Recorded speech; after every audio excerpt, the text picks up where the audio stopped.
Cryptocurrencies at their core are giant shared ledgers.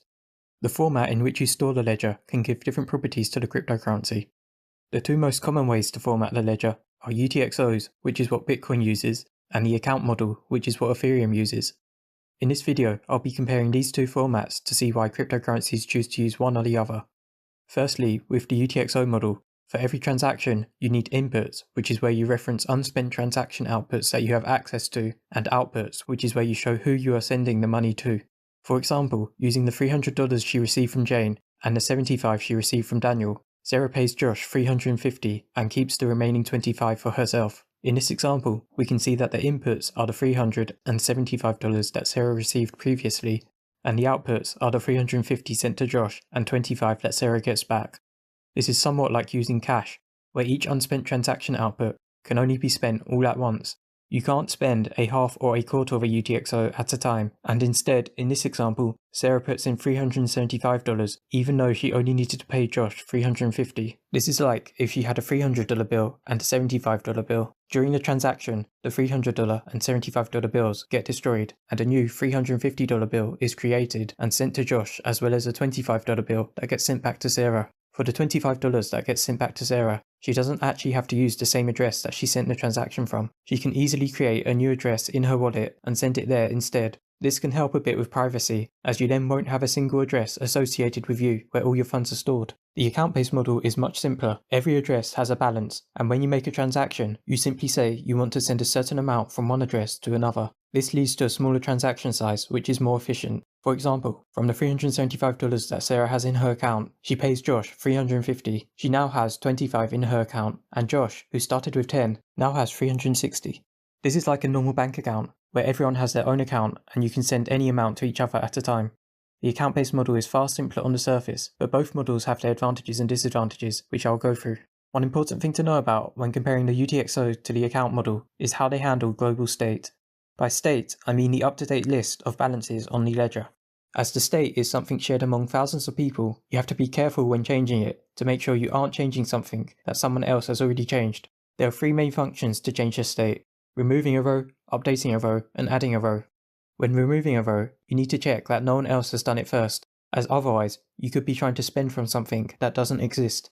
If multiple people are trying to remove the same row, a decision needs to be made about the one person who is allowed to do it. The other people then fail. When updating a row, you need to be wary of other people updating the same row, as depending on the order that the updates happen, different final outcomes can occur. For example, if we have 3 updates, plus 100, minus 125, plus 50. If they are seen in this order, the minus 125 update will end up failing due to not enough balance, and the addresses will be left with plus 150. But if the plus 50 is seen before the minus 125, then the address will have plus 25. This means when updating state, you need to have an agreed order and should process transactions one at a time. When adding a row, you don't really need to check what other people are doing. The order doesn't matter, and you can process multiple rows being added in parallel. With the UTXO model, the state is stored as a list of the unspent transaction outputs. If you look at the state changes with the UTXO transaction, you can see that 2 rows were removed and 2 new rows were added. As you are trying to remove rows from the state, and there may be multiple people trying to remove the same rows, like with smart contracts, consensus is needed for who gets to spend the UTXO. But once that is confirmed, you don't need to worry about the order of transactions. UTXO transactions are deterministic. Either you are able to remove the rows needed from the initial state and the transaction happens, or they have already been removed and the transaction fails. This gives a massive advantage for UTXOs to be processed in parallel. In the account model, the state is a list of addresses with their balance. If we look at the state change for the account model, we can see that instead of adding and removing rows, it is updating the rows. As you are updating rows, it requires that transactions be processed in an agreed order, so you can't process transactions in parallel, like the UTXO model.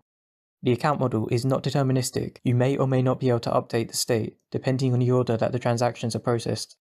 So if UTXOs can be run in parallel, which means they are potentially more scalable, why do people still use the account model? The main reason is smart contracts. For smart contracts, the simplicity of using an account-based system makes it much easier for developers, especially if the smart contract needs to interact with many people at once due to there being an updatable state.